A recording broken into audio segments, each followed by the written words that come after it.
Coming up on the Mindful Midlife Crisis. To get involved and make sure that people can do that, we have to get out and do it and do what we have to do. But it's also a piece of where we kind of stand from is just someone out here cares about you, and if you need us for anything, we can help. That's so important, because if you can't pass this knowledge along to someone.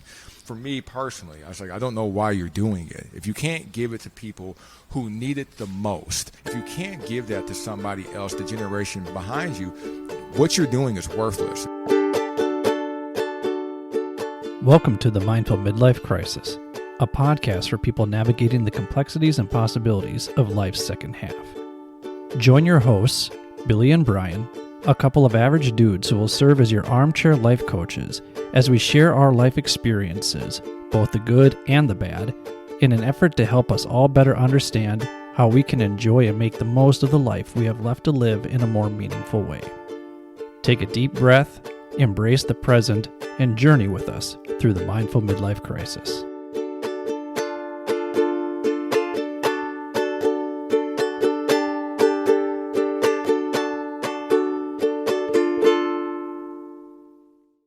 Welcome to the Mindful Midlife Crisis. I'm your host, Billy, and as always, I'm joined by my good friend, Brian, on the bass. Brian, how you doing over there, man? I am phenomenal today. Phenomenal.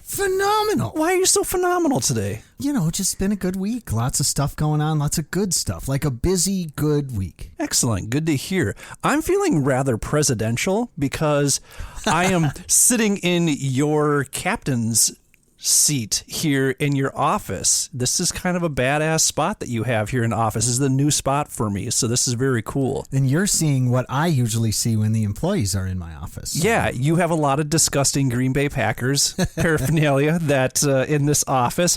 But here's what is awesome. You have a signed picture from Rob Daleco from STP. Oh, yeah. Did you not know I met him? No. So what's that story? He's a great guy. Really, I was out in California at NAM, or NAM, depending on who you talk to. It's either NAM or NAM. Purists are going to tell you it's NAM. But anyway, yeah, so I ran into him out there, along with Doug Pinnick and John Five from Marilyn Manson? And Zach Wilde. What? So those four guys were in one of the guitar booths. I don't remember which one. I think it might have been Fender or Schecter or one of those. And I walked in. Al Jorgensen from Ministry was standing right behind me.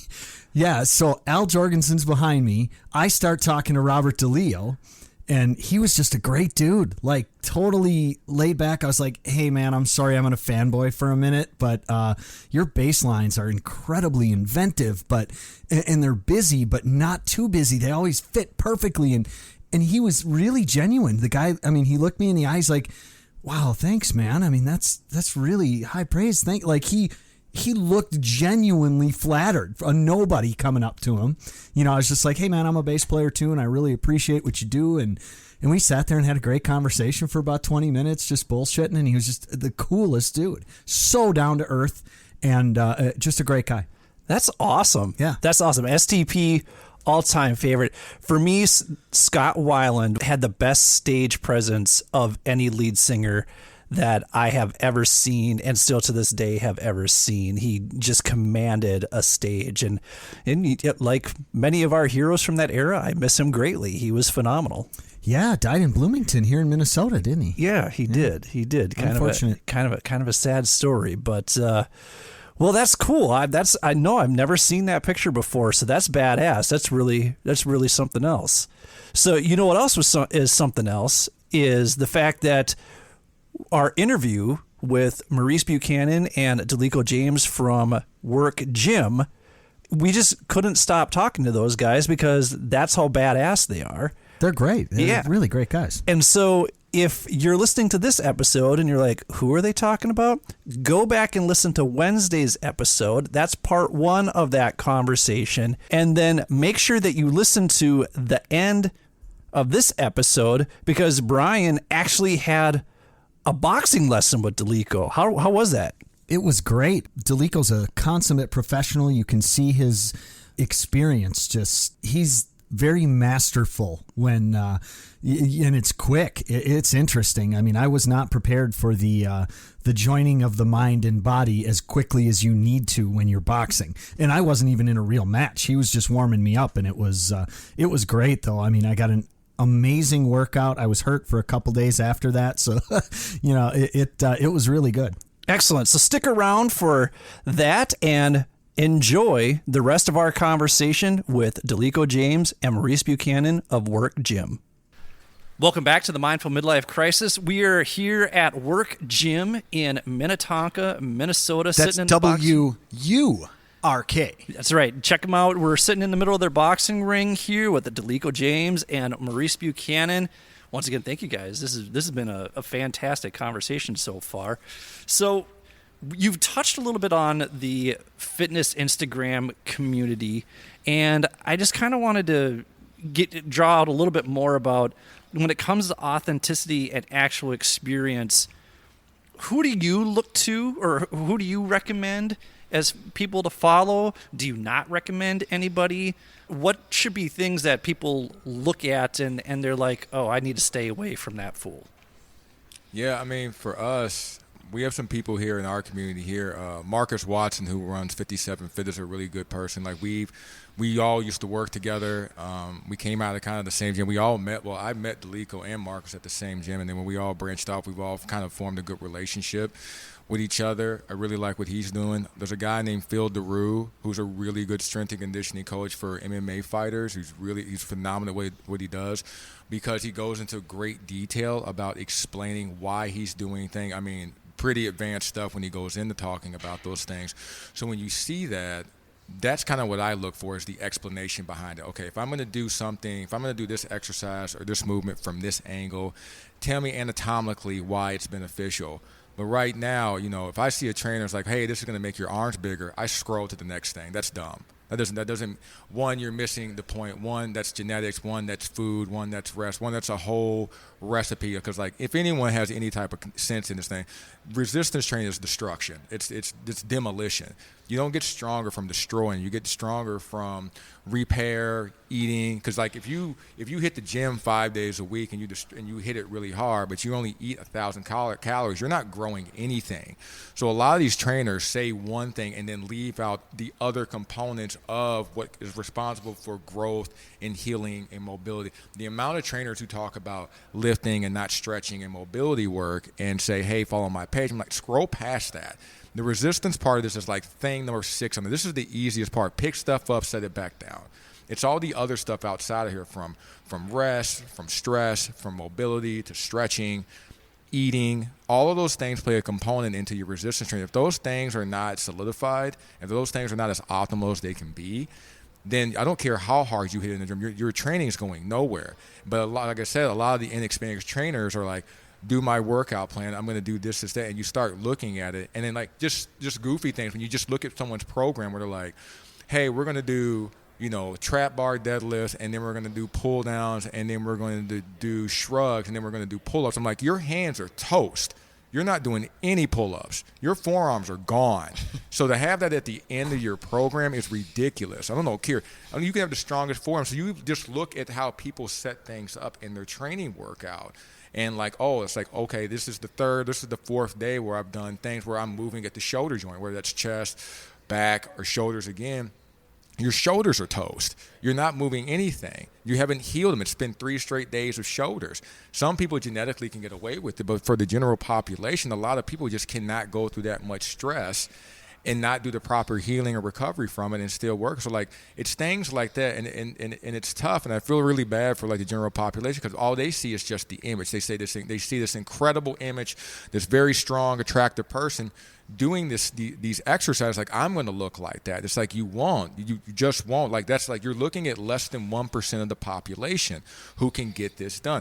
I'm one of those people. Like, my arms have been abnormally big since I was a kid. They've always looked like this, and all I do is bicep curls. I don't do anything special. I could stop doing bicep curls today, and my arms would still be this big. They just are. Well, you're an asshole, Maurice. Let's just stop you there. You're an asshole.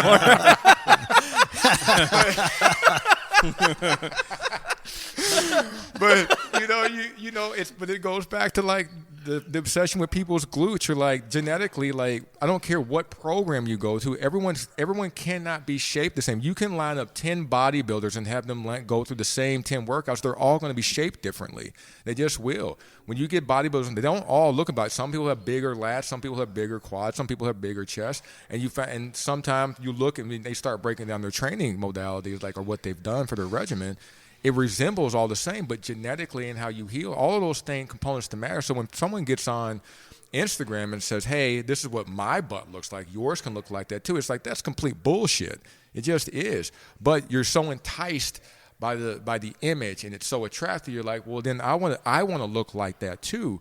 But if you don't put those things in consideration, that there's a lot of boxes you need to check to have growth in muscle. And like I try to show people sometimes just genetically, like, and the reason why is just like I have short tendons in my bicep and big muscle bellies, but I don't have the same thing for my calf. My calf muscles are very small. They're not going anywhere because I have a small muscle belly and a very long tendon. I can do calf raises till the cows come home. My calf is not going to go past its attachment point. That's its insertion. That's where it's going.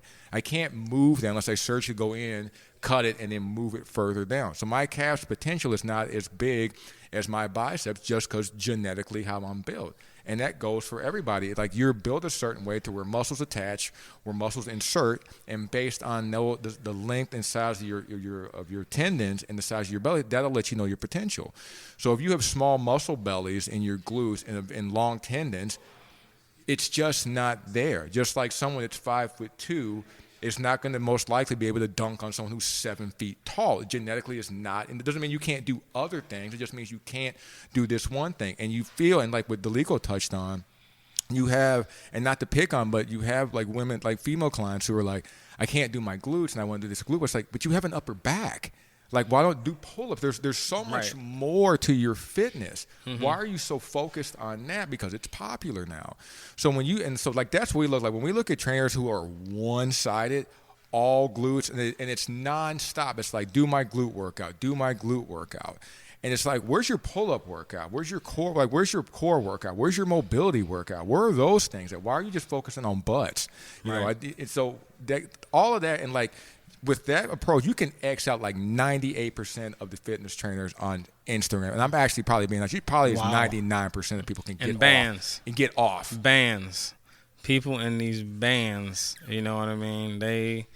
I feel the burn. Not saying that you won't get you'll get a little bit benefit of it. But, I mean, at the end of the day, you're not really doing anything. You know what I mean? You're just, messing up your joints, basically. You're putting stress on your joints by using these bands like that. You know what I mean? Try to they do lateral walk, squat, lateral walk, squat. You know what I mean? Knees going over their feet. You're not supposed to do that anyway. You see that a lot. That lateral band work is so and people think this is going to give me it's like you're not that's not your glute maximus does not do that movement. It just does not. It doesn't move laterally. It just doesn't. So they're like, this burns so much. Grab a $1 bill, put it in your hand, and hold your arm at 90 degrees. It's going to burn in about 2 minutes. Doesn't mean you're doing shit, but people just focus on the burn and someone else's butt that looks great. Like that abduction machine from the right angle looks phenomenal. And so many people who are trying to work on their glutes and make them look bigger or make them look more shapely do that exercise strictly because it burns, but anatomically – that's not what your glute maximus does. It just doesn't it's not do even that for motion. That machine is not even for that. That's not what it does. Stand up on there and use it and think they do something with their glutes. It's like, it burns more when I do this. It's just like, that doesn't mean shit. Like, that's still not how the body works. I don't care what your butt looks like, because for someone who's gifted in that area, whether that's arms, chest, or that area, and we're just talking because that's so much of the focus, and it's a shame that people focus so much on like that part and like not like conditioning or just their stamina in certain areas. Like there's so many, this body you live in is so miraculous. It does so many things, and people just whittle it down to like one or two things, neglecting the overall ability of this human thing, this machine you live in, because of this goofball who has 1 million followers said do this, do that, and you're not realizing like they're shamming you because they're trying to get to the next thing, whatever it is. Maybe get in a movie, maybe become popular, maybe get whatever they're trying to get started, and they know they can pull the wool over your eyes because you know you're so enticed by what they look like. You're going to just completely be, you're not going to even question just the misinformation they're throwing out because you're like, that person looks incredible. Whatever they're doing must work, and people prey on people who are trying to do that stuff. So it's easy for us who've been doing it for so long to see people who are doing that and be like, wrong. Like, get this, like, don't even follow this person. This is so wrong from how they've set it up to their information to how they're even giving you the information. This is 100% wrong. Just get out of the fact that they're attractive to you. That has nothing to do with anything. So it's really easy to pick it up. For a lot of people, it isn't because they just don't know. But a lot of people in this industry prey on the fact that people don't know, and that's how it's become so successful for a lot of people who are giving people misinformation and misguiding them. So what would be maybe some standard questions that you would suggest to people to ask if they were going to go work with a personal trainer? Or what should they look for in a real deal trainer? Experience, education background, you know what I mean? Not saying, that all personal trainers need a degree. It's just if they're keeping their education up, at least, you know what I mean, having like some sort of bachelor's or something like that. You know what I mean? Not trying to, have them sell you something. That's what it is. If they're trying to sell something, hey, I can get you, to look like this. Yeah, for sure. Yeah, I got you. You hear that? Yeah, that's like, okay, all right, now time for me to leave. Walk out the door. Yeah, yeah. You get all that. You should be able to drill your personal trainer with as many. You should drill them up and down. Drill. Why are we doing this? What does this work? How come this doesn't work instead? And they should be passionate about telling you why. Because I've seen trainers get those questions and they get frustrated because they weren't expecting to hear that. They were expecting, I look great, my shirt's awesome, you shouldn't question me. And a lot of trainers prey on that thing and help. But if someone walks in the door and asks them 2 questions like, hey, we're going to do this exercise. We're going to do, like we said, we're going to do lateral band walks. But I read that, and some clients come in, they did some research before they came in. So I read that when you move lateral, it doesn't work like your glute maximus. It doesn't make your butt. And you watch them just freeze because they were hoping that, I look like this. You're not going to say anything to me. Mm-hmm. And then when they do, you watch them freeze. So I tell people, like, when you sit and talk with a trainer, drill them up and down with questions. Ask them why. Why are we doing this? How come this works? Show me examples. Show me what your background is. Drill them up and down because you would do the same thing if you went to go see a doctor or a dentist. Anyone that's dealing with your body, you should shred them with questions to the point where they're exhausted. And if they know what they're talking about and they're passionate, they won't get frustrated with you.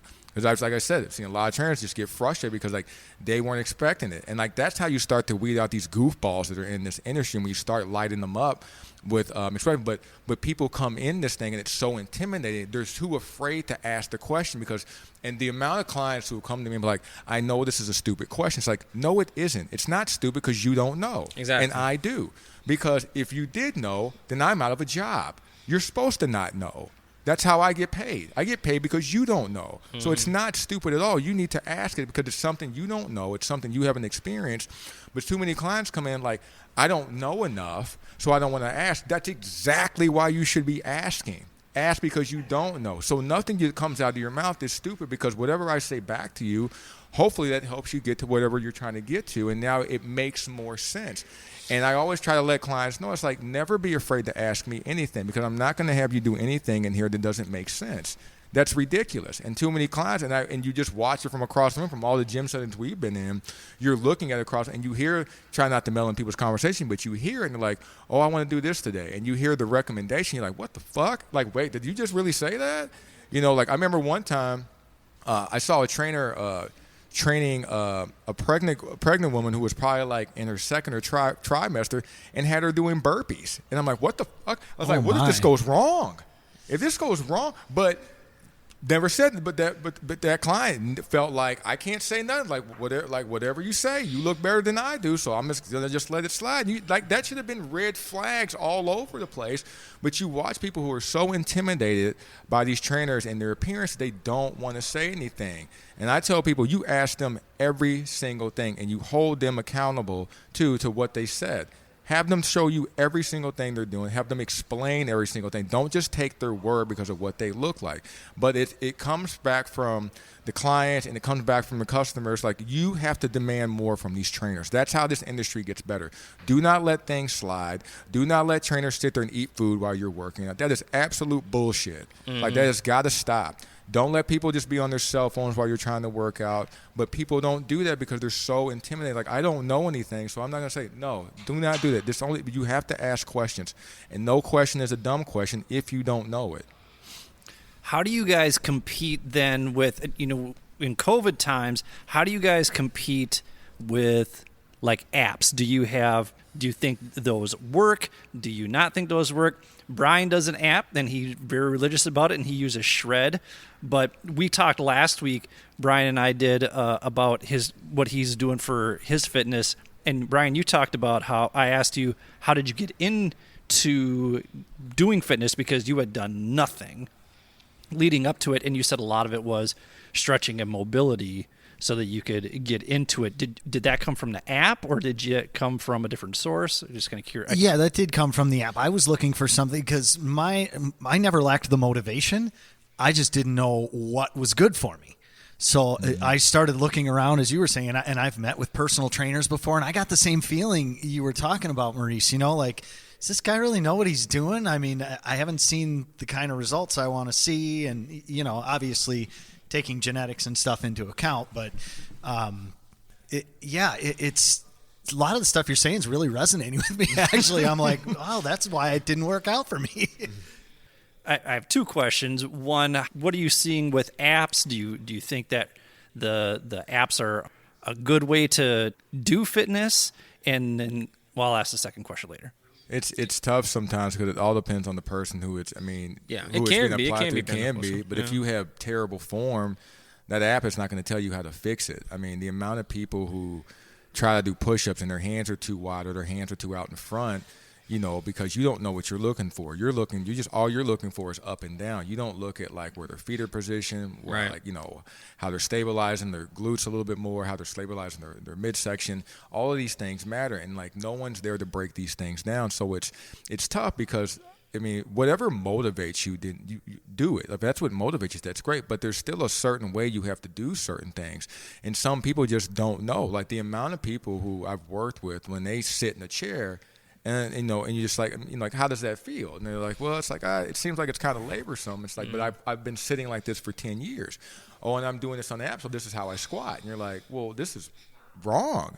And make them feel bad, but it's like the app doesn't say, hey, pick your chest up or sit through your heels or pull your shoulders back or kind of, it won't tell you those things because it can't look at you. There's applications where you have trainers that are looking at your form and things, but ones that just kind of just lay down this kind of blanketed list of like, this is what you're going to do today. Those things, when you don't really kind of consider the form part is so important. And what they don't tell you is that the people on that app have worked so hard at that for years. That's not their first day. So if it's not their first day, how in the world is someone on their first day going to do this perfectly? There's no way you're going to do it because you don't have the right mind-to-body connection about where are my hands supposed to be, where's my feet supposed to be, where are my shoulders supposed to be at. Yeah, so if you have an app, I mean, I would ask questions, go to a trainer or something like, okay, so I have this app. I want to do it, but not necessarily need a personal trainer because I want to do the app. Can you show me the correct form? There's nothing wrong with doing that. Right. You know what I mean? I would do that. I think sometimes people think that they need to get in shape before they see the personal trainer. Right. And, so then really it should be the other way around. Why don't you work with the personal trainer, learn how to do some of the basics, and then if you're going to go to this app, show the personal trainer some of the exercises that are in the app so the personal trainer can watch you do those and then say, go on your own. So that kind of leads me to this question, which I think is probably a controversial one in terms of the business mindset. I guess I am of the mindset that if I work with you as a client for 2-3 months, then I should have been able to give you enough of a skill set to where you don't have to come back to me. Am I an idiot? Not an idiot. I don't. No, you're not an idiot. But am I wrong? Am I okay? Yeah. I'm sorry. Yeah. But you're not an idiot, though. Okay. All right. I appreciate that. That's okay. You didn't know.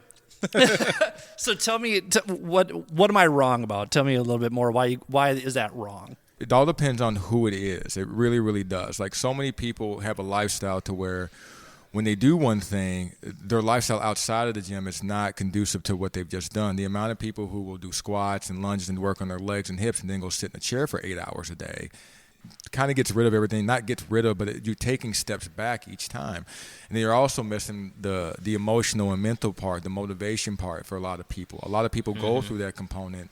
I mean, and, you know, Daleco, I know, is taking 100 pounds off someone. So have I. That takes longer than 3 months. And not even just from practical. It's just like, where are you going to go to do these things? And it's like, you got to consider this. And that's where people miss this whole fitness thing. It's an all-rounded thing from life to inside, outside of the gym. And a lot of those things are longer than 2 or 3 months. They just are, because you're trying to practice things. And you might be coming from never moving before, and now you're trying to move things. So it takes a second to break things down. I've had a lot of people, when they try to do step-ups, are terrified of heights. That takes a second for them to get the confidence to do that. It also takes people a second to get the confidence to do movements they didn't feel like they could ever do before. That is something that would have never crossed my mind. That just to be up that 36 inches is terrifying. Scares for a lot of people because they don't have the confidence in their strength. It's not something they've ever done before. So you're dealing with now. If you get a hold of a phenomenal athlete and they just need like a light dust, and then 2-3 months you're out the door. But the general population, especially kind of in America, we're in a bad state right now from sitting from too long. You're trying to get things to cut back on. It should have been cut on a long time ago. Right. And then so you spend usually the first month or so, depending on how often they can come in, of just getting things to trigger and cut back on and getting you to, like, when you move like this, do you feel where this is at? It's like, oh, I feel this in my knees. It's like, well, you feel it in your knees because your butt doesn't work. Right. So like to get that and be like, okay, your glutes don't work, or they don't work. They're not working the way they should. Okay, so now we did all these things to help your glutes kind of work a little bit more, but then you go sit on it for 8 hours in the chair. We kind of undid all of those things because now you're taking step backs instead of taking steps forward. Okay, so then there's all these other components you need to consider when you're doing those things. And then when I send you off on your own, like where are you going to do this is what you're planning. Because if you go to a big gym, like it can be terrifying. People have come in with their list, like, I'm going to do this workout. Okay. You're going to go at 5 o'clock at night at this big box. Good luck. Go in there and tell me how it's going to get down. There's gorillas everywhere. They're slamming things all over the place. Okay, so how are you going to load this thing? Okay, you got to load this thing up. Okay, now there's someone in the corner looking at you on the cell phone like, hey, sir, it's been 15 minutes. You need to get off the machine. All of that comes together when you go by yourself. It all depends. Like, there's so many different questions. There's so many different things you got to consider.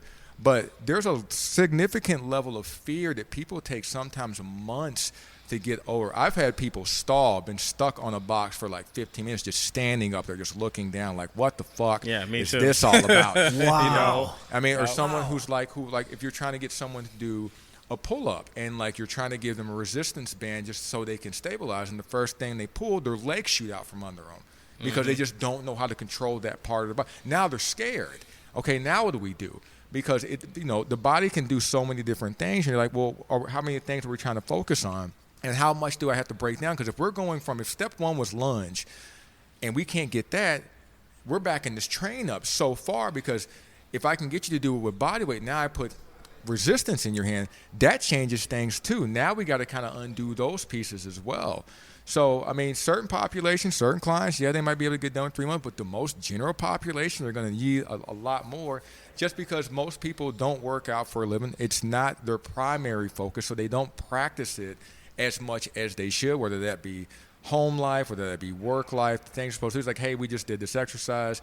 I need you to stretch when you get home. And they find out they don't stretch, so like you've done 2 or 3 days of resistance, and you come back the next week, you haven't stretched it, and you've broken all this tissue. Now you locked up like a fucking safe, and now you can't move.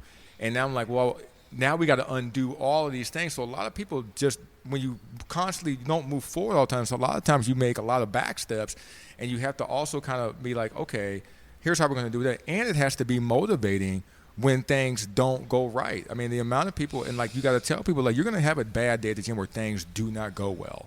That's just going to be a part of it. The resistance you thought you were going to use was going to be good. You're not moving. I'm telling you things 4 or 5 times, and you're just not getting. So now you're frustrated with me. You're like, and then so now what's my plan? How do I back it up and say, okay, I got to say it differently because you're not getting it. You're not understanding. How do I break this down a little bit more to where you can understand it and not think in layman's just like I'm saying the wrong thing. But you run into these roadblocks sometimes with people who are trying their hardest, and then they get discouraged, and all of a sudden they're at home for 2 weeks, and they're like, because I just feel bad, and like I'm embarrassed. A lot of people walk in here with him, like not in our gym, and sometimes, but like a lot of gyms, just embarrassed about where they're at. So sometimes it takes a month or two just to get the courage just to walk in here, perform something while you think everybody's looking at me, and you have stage fright. Like, I want to do this move and I want to do this lunge, but everyone's looking at me. What if it goes wrong? What if I fall down? Is everyone going to laugh at me? Sometimes just getting over that is about a month or two in, and then because then when you let go, now you can perform a little bit better because you're not so tight. You're not so that anxiety is not restricting your movement. So you got to consider that a lot of people operate that way. You know, even with a lot of the athletes we have, when they try to do something that they've never done before, and you're trying to break this down to them, you're like, you're supposed to be world class, but this is a new movement. We're just going to take and I'm trying to. You would almost want to get someone who's untrained. Sometimes getting people that are already trained, they've learned shit that has been wrong for years. Right, you got to change their form. The whole thing. Yeah, you got to change their whole system, and yeah, it's, like from the top, from like I've head to toe, dealt with you that got to before. redo it. Yeah, I've dealt with that before when. You know what I mean? Even new fighters come in, they have bad form, and I always have to, now we got to go back to the boring stuff. So I always have to break them down all the time. You know what I mean? I want to talk a little bit about COVID and its impact on people's fitness and even just impact on you guys as business owners. I know that when the gym shut down, just to kind of speak to what you were just talking about, I take great pride in my trap bar deadlift. Like, that's my bread and butter. Like, that's the one ego lift that I really want to get after. And I remember June 10th was the first day that we could go back into the gym, and I just loaded up real simple, like the real light weights. I'm like, we're starting over. Like, we're starting over at very, very light weights, and we'll progress from there. But I know that if I try and load this up like I used to, the next day and the next week, I'm probably not going to go back to the gym because I'm going to hurt and I'm going to be sore and I'm going to get frustrated. So it's, leave your ego at the door. All right, so here's what we're going to do. We're going to take a break, and then when we come back, we will talk a little bit more with Daleco James and Maurice Buchanan. Thank you for listening to the Mindful Midlife Crisis. Thank you for listening to the Mindful Midlife Crisis. If you're enjoying what you've heard so far, please do us a favor and hit the subscribe button. Also, giving our show a quick 5-star review with a few kind words helps us on our quest to reach the top of the podcast charts. Finally, since you can't make a mixtape for your friends and loved ones like you used to do, share this podcast with them instead. We hope our experiences resonate with others and inspire people to live their best lives. Thanks again. And now, let's take a minute to be present with our breath. If you're listening somewhere safe and quiet, close your eyes and slowly inhale for 4, 3, 2, 1. Hold for 7, 6, 5, 4, 3, 2, 1. Slowly exhale for 8, 7, 6, 5, 4, 3, 2, 1. Let's do that one more time. Inhale for 4, 3, 2, 1. Hold for 7, 6, 5, 4, 3, 2, 1. Slowly exhale for 8, 7, 6, 5, 4, 3, 2, 1. Go ahead and open your eyes. You feel better? We certainly hope so. And now, back to the show. I'm curious, how has COVID impacted you guys as gym owners? How has it impacted your clients' fitness? Are they coming in and like you've talked about, like things have been undone. So I'm kind of curious on both ends. How has it impacted you as gym owners? How has it impacted your clients? It's been a little hard, but I mean, at the same time, I mean, I've been communicating with my people, making sure that, they've been doing their thing, even in this, this bad time. Just making sure they're doing stuff at home, Again, it's always a team thing with me, you know what I mean? I'm checking in, and they always appreciate that too. Do you do Zoom workouts with them or virtual workouts? No, not necessarily. Okay. But, I just make sure that they're doing that thing, I mean, it's a little hard, especially with all this food costing 99 cents. Going past Taco Bell, I'm like, oh, man. Yeah. You get 10 for $1? You know what I mean? It's kind of frustrating that the food that's bad for you is the stuff that's really cheap, too. Right. And eating it's cheaper to make. Cheaper yeah. to make. Yeah, exactly. So, you know what I mean? But other than that, I mean, it's we've been doing what we need to do. We've been communicating and trying to keep up the motivation. And like that's kind of the big thing. It's just like by being so personable, people and like I kind of put like you see what happens a lot, even with COVID, and then a lot of times, especially here in the summertime, a lot of people just take off and they go away because it's nice outside. I don't want to be in the gym anymore. And you're like, well, you're going to undo everything that you did in here. I approached it the same way I approach the summer with people. It's like, here's how we're going to communicate with each other. So whether you're not in here, whether it's COVID or summer or vacation, it's still the same approach. You're still not in here because other people will go away for a month. And it's so come back and expect to work, the same rate as they did, wondering why, oh man, I thought I was like, you've been gone for a long time. But if you're not here, regardless of the reasoning, it's still a communication effort. And like, as long as you kind of can keep those things intact and keep those things kind of rolling, because we have very good personal relationships with our people. It's been easier than I would say than most people who don't have that relationship and able to communicate with with people like that, and to be able to say, this is where you were at, this is what you're going to do from home. So like that's what I did a lot with a lot of my people, and then just keeping the content on. It's like, here, just do these basic things at the house, So by doing that, people were still participating in the gym. People were still making sure the gym's still staying because like we formed that relationship with them. So like to be able to do that kept the gym alive a lot during while we were dealing with COVID a lot. So like that's kind of how we did it, and we withstanded that. And we're actually doing like really good right now. Just from doing that from the beginning, we hung in there. I know a few gyms who just went black and just went nothing, and like they didn't talk to their people, and that was it. And then the gym folded up, or trainers just quit jobs. It's like because you never formed that relationship with people to where like in here, outside here, we're gonna keep doing what we're doing. Period. Mm-hmm. That's what we're gonna do. You don't need to be in here. If you can be in here, that's great. It's like, but I was doing this much. I was like, well, keep doing these things so that when you come back, like we can still do it, because you find out people when they start to achieve things, it's like it's almost you're doing something in your body you didn't think you can do, and if you can keep people like you've worked so hard, you felt so good when you did these things, if we can keep that going, people like, oh, I'll keep doing this even though I'm in here, not in here, it doesn't matter. By having that kind of structure in here, that's kept us kind of rolling through the whole COVID situation.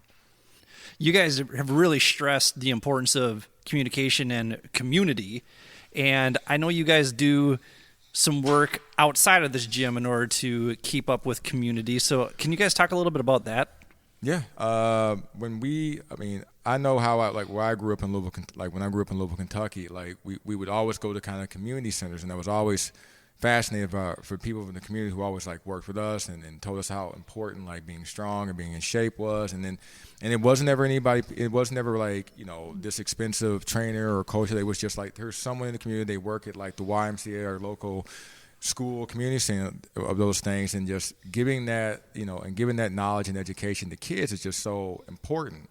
And I feel like it wasn't nearly as bad as now before, like the cell phones and video games, and kids are just inactive now. And you're seeing kids who are not in shape, who are not taking care of themselves, and then they're carrying that emotionally and mentally to whether that be in school, and like, I don't like the way my body looks and things like that. So one of our big communications has always been getting into our community, telling them like, this is what you have to do, because I think there's just been this misconception that being healthy is only for people who are privileged or have a lot of money. And it's like, that's just not true. You have as much access. If you have a floor, you have a gym. That's it. You're done. Mm-hmm. You can do anything. But to get involved and make sure that people can do that, we have to get out and do it and do what we have to do. But it's also a piece of where we kind of stand from is just someone out here cares about you. And if you need us for anything, we can help. That's so important, because if you can't pass this knowledge along to someone, then what? Like for me personally, I was like, I don't know why you're doing it. If you can't give it to people who need it the most, whether that's fitness, whether that's entrepreneurial, whether that's business advice, if you can't give that to somebody else, the generation behind you, what you're doing is worthless. What you're doing is selfish. I grew up like that. My mom and dad kept us, like, we did March of Dimes stuff. We did a lot of stuff in the community. We painted houses for neighbors. I grew up like this.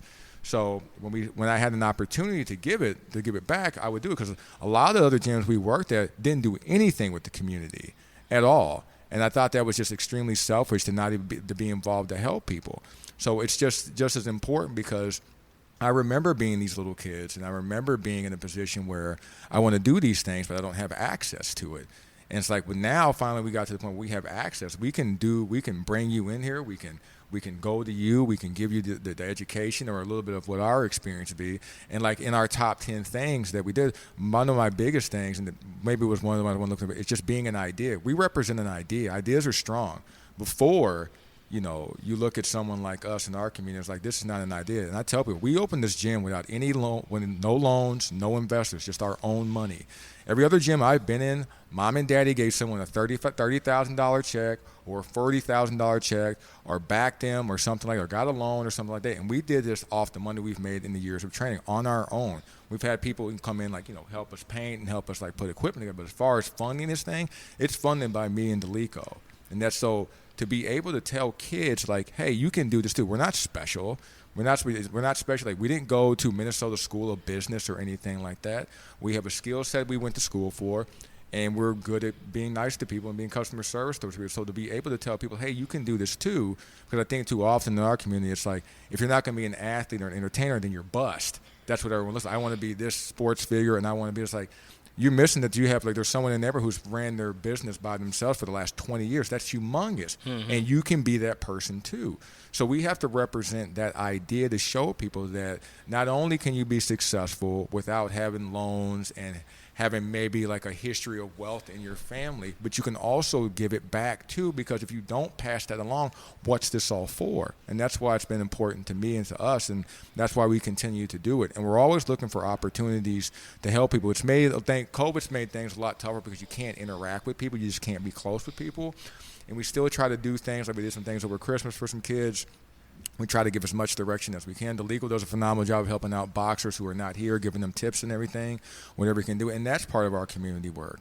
So we will always make that a focal point of this business, because that's how we ended up here. Someone helped me along the way, and we have a facility now that we've worked really, really, really hard for, and to be able to pass along that idea to other people who potentially want to do this as well, I think that serves such a benefit in giving people hope and giving people the idea that they can do things too. Because I just feel that a lot of these things generationally just get passed on of like, you can't do this. You aren't going to have access to it. And we were like, you got to stop believing that stuff. You definitely can do this stuff. There's hard work involved. There's direction involved. Me and Daleco, who look like you, who come from your neighborhoods, can give you the directions to do it, and do it in the way to where like no one's talking down to you or not thinking that you're a lot more capable of what you are, because you might not have the resources or access to the resources to do it. So let us give you those resources so that the talent that you do have doesn't go, unnoticed or untapped. So like that's kind of, coming from where we come from, there's a lot of talented kids and there's a lot of talented people, but it's just like I don't have the access to the resource. And then when I don't have access to those resources, I get into the mindset, which is just contagious from generation to generation, that I can't do these things. So like, no, we have to undo those things like that. We feel like that's one of our main responsibilities as we have this gym, right. And we've done so. And that's been such the motivation with this whole, it's like, regardless of what happens with this COVID, this cannot go down. Like, we have got to keep this gym open. We've got to keep moving for that reason alone. Never mind making money. Never mind, being on TV. Never mind being popular. So we have got to keep representing this idea that you don't need this abundance of wealth to have the things you want, to be an entrepreneur, to be your own business owner. You do not need that. You need hard work, you need planning, you need strategy, and then we can also be a resource of like, here's the next thing you should go to. So to always be able to be a part of that is very important to us. Mm-hmm. You talked about when you're reaching out to your community and you're talking about talking to the youth who look like you in Daleco. Do you feel like it's important to feel that representation that as far as entrepreneurs and as fitness professionals? Yes, yeah, you got to show that example. You got to be an example. It's important to us. And it's good to be the example to where you look like you and you don't have to change. Like I said, like professional chameleon. Like we can listen to the music we grew up to and we can dress and we can talk the way we do. The amount of people who have been like when you're looking for advice and you look through like Instagram, like or so marketing, make sure you don't swear. Fuck that. Like it's like no. It's like what are you talking about? Yeah, just be you. Like be you. Mm-hmm. But like too often it's like you can't be this person. You have to wear a shirt and tie. You have to wear dress shoes. You have to wear that. And it's like to be able to be for someone to look on the camera. It's like these guys look like me. They represent what I look like. I don't have to hide who I am as a person. I can be me. Because a lot of other people get to be who themselves, so why wouldn't we be able to be ourselves? Because you find a lot of people get to the top or start climbing to the top, and the top doesn't look like you, so you feel like you have to conform to look like them, and we're like, fuck that, man. Like, be who you are. You can do that, but we have to be the representation of that, and we want to be the representation of you can be exactly who you are. You can be just as professional as someone in shirt and tie as you are in a hoodie and tennis shoes. You can be just as professional. It's just a different look. But you're still as professional. You can still be just as successful. You don't have to talk like this and be like this. Because my early 20s, like I came in like, you know, having bosses like this is professional. I had one boss is like you like having a beard is unprofessional. You're like, what? Where? How is that? I don't get that. Like, why? Like, you know, people with like barefaced skin don't do dumb shit to people. Like, I'm sure they do. Like, only people in beards only do bad stuff. Like, I never got that. But like, you start to hear that concept. Like, you need to wear the shirt and tie. You need to wear dress pants. It's like, no, you don't, man. Like, some of the most professional people I know are tatted up, have earrings, have mohawks, and they will give you the shirt off their back, and they run like the best business ever for what they're doing. Mm-hmm. But so to have this idea that you need to look and sound a certain way is absolute bullshit. So you just want to let kids know that come from the neighborhoods you come from, like, be you, be yourself, listen to the music you like, dress how you want to be, take care of your craft, work hard at what you're trying to do. You can run something successful, and you don't have to be like, well, I got to change who I am. No, you don't. Mm-hmm. So you had posted the other day something on Instagram where you guys were recognized as a black-owned business that people needed to follow, and it sounded to me like your response to that, it felt like it was more of a backhanded compliment. Mm-hmm. And so I'm just curious if you could talk a little bit about that. Yeah. Just like, how come we just can't just be a gym? You know what I mean? Lifetime. Yeah, I'm going to go to the gym. Are you going to go to Lifetime? You know what I mean? You're not going to say, hey, I'm going to go to this black gym. Just say you're going to go to the gym and you just happen to come to us. We just want to be recognized as a gym, not just, hey, this is a black-owned gym. Like, how come we just can't be, you know, that we right next to LA Fitness, you know? They call that a gym. Right. You know yeah, what I mean? LA is just down the road from you guys. Yeah. I'm going to go to the gym. Hey, what's gym you going to do? I'm going to go to work. But you found out that stuff became a lot more popular, especially with everything that happened last year with George Floyd. All of a sudden, all these magazines and everybody want to now post these things, but it's almost like, for whatever reason, and I know whatever the reason, because we understand the business. You have a certain audience, you have certain readers, and if you go back and read some of these, not all the time, if you go back and look overall, like a gym like this is never in their top 10. It just isn't. It never is.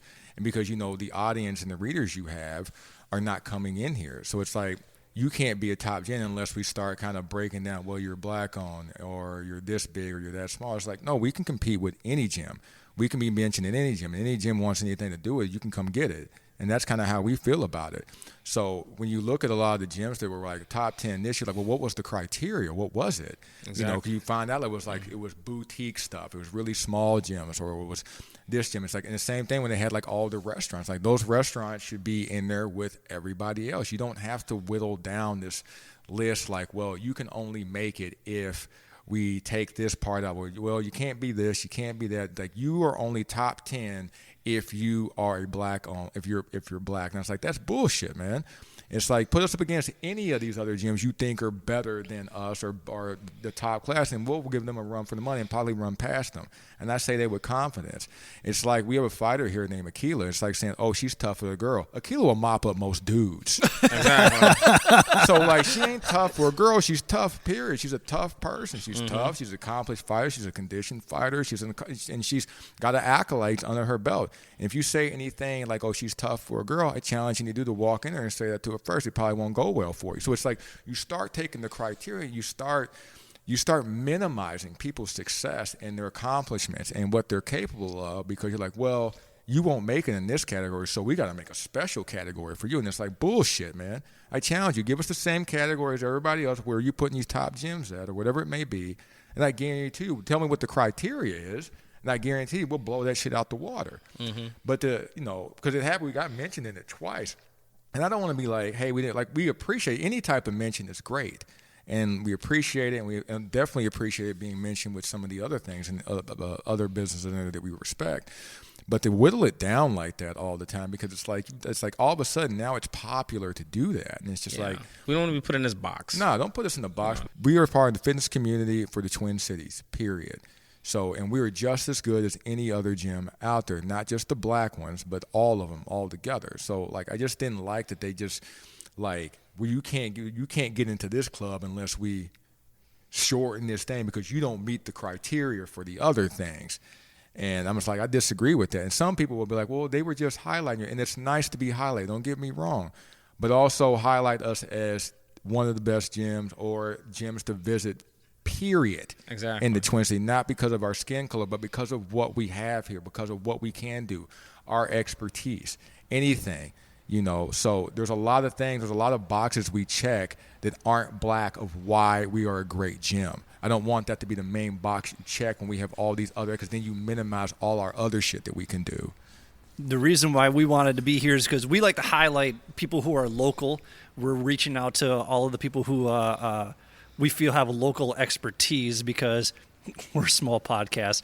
But at the same time, we're here because you guys are outstanding experts in your field, and you guys have one of the most unique gyms in the Twin Cities. And not only that, but you guys are amazingly engaging, and this has been one of the best conversations that I think we're ever going to have in this podcast. Both got to thank you guys. Yeah. Seriously, this is amazing listening to you. I'm just learning so much, and I know our listeners will too. So that it's brilliant. Yeah, I hope that this is our number one listened to podcast, because I think I'm going to listen to it about 8 million times and be like, okay, what did he do? Okay, yeah, I'm going to write that down. I'm going to write that down. And I guess just because for me as someone who, I'm a certified personal trainer, but like I'm small potatoes as far as what my expertise is and what my education level is, and compared to you guys. And it's really been an honor for me to follow you guys on Instagram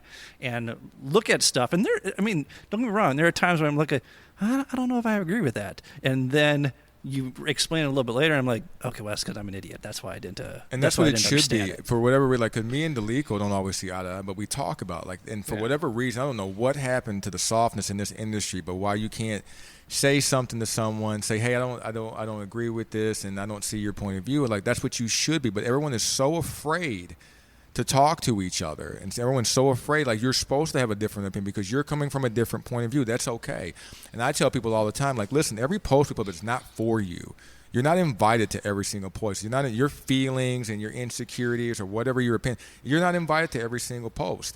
And if you have a difference of opinion, we welcome anybody. You can hit that comment section, or you can drive over here. Our address is on our profile. More than welcome to come over and I welcome you. Want to sit down and chat, like, because the first time me and Daleco, why we worked so well, is like our first conversation was training. We talked about an hour, just like in our first meeting. Mm-hmm. He's passionate about training. I'm passionate about training. I want to hear where you're coming from. I want to hear what you're talking about. So if you have a difference of opinion, but you realize that some people don't want to solve a solution. They just want to yell and scream. So a lot of times when people, if you want to approach, and this hasn't happened to us, if you want to start being insulting and you want to start yelling and screaming, you're not interested in having a conversation. You're interested in hearing your own voice. That's what you're interested in. Mm-hmm. So we don't have time for that shit. But if you want to, like, hey, listen, I disagree with that. Okay, tell me your point. Where are you coming from with it? And that's okay. Then I'm all right. Okay, well, let me see. Okay, maybe I hear a point of view that I wasn't looking at. We don't know everything. We know a fair amount, but we haven't experienced everything in this industry, and maybe you see something different than we do. And that's okay to hit the like, hey, listen, what about this? I heard this is okay. Oh, okay. Well, then this is where I'm coming from with it. For whatever reason, just that cordial conversation cannot happen without everyone's feelings and tears and shit happening. They don't know what happened in this industry. We used to be able to say, I disagree with you. That's okay. That's all right. We can talk about that. And even after we talk, we still don't disagree. I still like you as a person. I don't hate you as a person. I still think everything is good. And that's how you get better. And I think people are missing it because we've gotten soft as baby shit now, that nobody wants to get better by disagreeing. That's how you become a better trainer. We're good at what we did because when we first started, people told us we were fucking up. That's how you become a better trainer. You don't know everything. There's no way. Right. That's life. That's just is. You don't know all the coaching cues. You don't know. I mean, the body there's a lot going on into it. And you have a lot of really smart people who are in there breaking it down piece by piece and like, okay, well, let's look at it from this standpoint. It doesn't mean that you may be wrong, but maybe there's a different approach to it. Maybe you just haven't gotten to it yet. And all of those things are okay. And you should hit the comment section, be like, hey, I see it differently. Okay, tell me about it. And then that's how it should be. But I don't know, this softness has just gotten people like their feelings about shit, man. I don't know. But like we're missing opportunities to become better trainers, better people, better business owner, better overall by just by being shy, not saying how you feel about shit. That's what you should do. We welcome it. By all means. You don't agree with something, put it in the comment section. I'll talk back to you all day long. Well, we want to thank you guys for the conversation that we got to have with you today. I second, come on down to WURK Gym, WURK, here in Minnetonka, Minnesota. Check it out. It's like no other place. So thank you guys very, very much. Take care, friends. Thank you. Thank you. Thanks for listening to the Mindful Midlife Crisis. We will do our best to put out new content every Wednesday to help get you over the midweek hump. If you'd like to contact us, or if you have suggestions about what you'd like us to discuss, feel free to email us at mindfulmidlifecrisis@gmail.com or follow us on Instagram at mindful_midlife_crisis. Check out the show notes for links to the articles and resources we reference throughout the show. Oh, and don't forget to show yourself some love every now and then, too. And now, back to the show.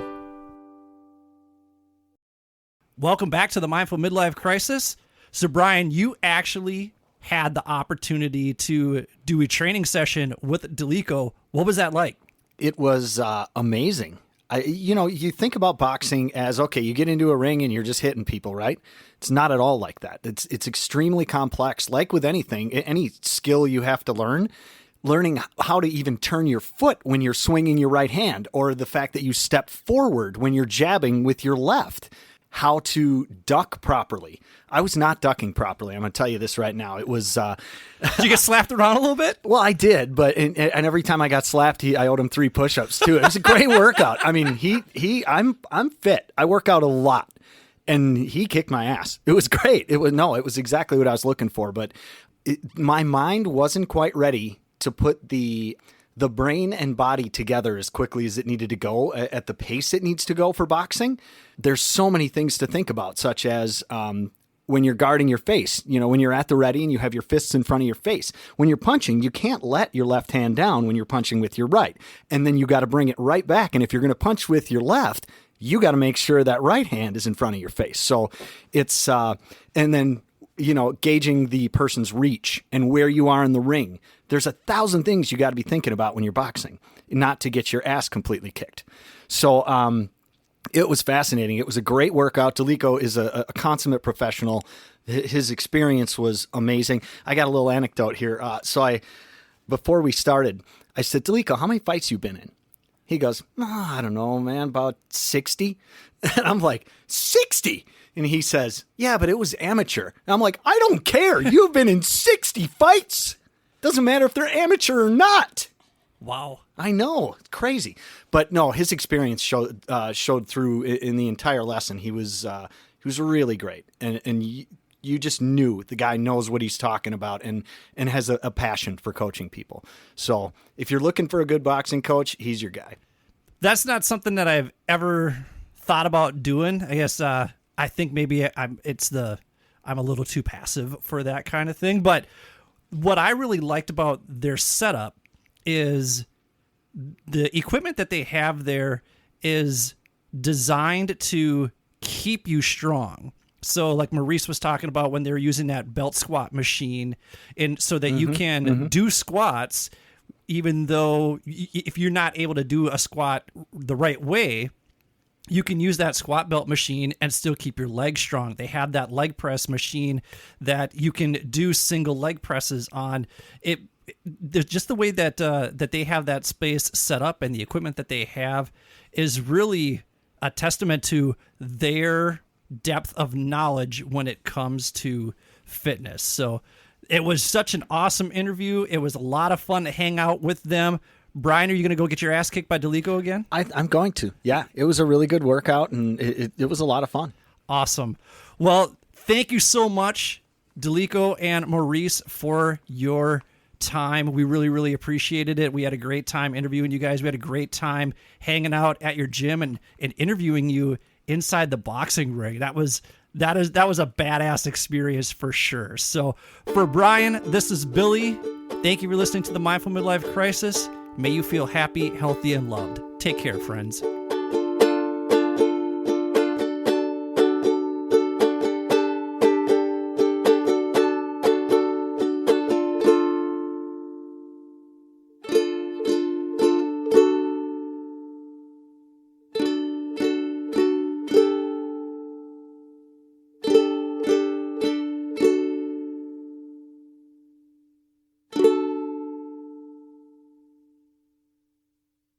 Thank you for taking the time to listen to the Mindful Midlife Crisis podcast. We hope you enjoyed this week's episode. If this episode resonates with you, please share it with your family and friends. We will do our best to put out new content every Wednesday to get you over the midweek hump. If you want episodes to be downloaded automatically to your phone each week, all you need to do is hit the checkmark, subscribe, like, or follow button, depending on what podcast format you're using. While you're at it, feel free to leave our show a quick 5-star review with a few kind words so more people like you can easily find our show. If you're really enjoying the show and you want to help us out, feel free to make a donation to www.buymeacoffee.com/MMC podcast. That's www.buymeacoffee.com/MMC podcast. You can also access the link in our show notes.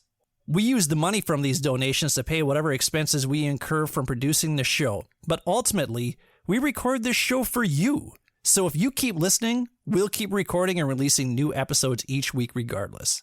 If you'd like to contact us, or if you have suggestions about what you'd like us to discuss on future episodes, feel free to email us at mindfulmidlifecrisis@gmail.com or follow us on Instagram at mindful_midlife_crisis.